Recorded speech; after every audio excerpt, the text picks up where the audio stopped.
حکومت چې کومه دا فیصله کړې دا ډېره خوشایند فیصله ده. موږ د دې ډېر خوشاله ډېر متاثر یو. مخکې چې موږ مریض امبولانس کې ته نو سہولیات پکې نه وه او پیسې به مې اخیستې 500 روپۍ. اوس چې کله 11-22 ته په حواله شوی نو ولې ټریټمنټ پکې ورکوي او پیسې مې نه بالکل فری دي. په خبره پورې مې فری دي.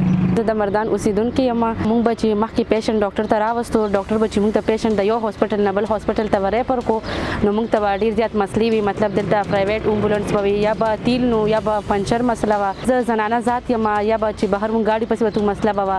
کله چې مطلب دا هاسپټل دا ګاډي امبولانس چې 1122 ته په حواله شوي دي نو زموږ په فری کال باندې موږ ته 15 منټو کې مطلب لکه راځي او هغې کې علاج هم مفت کېږي او د یو هاسپټل نه مو بل هاسپټل ته مطلب فری بوځي.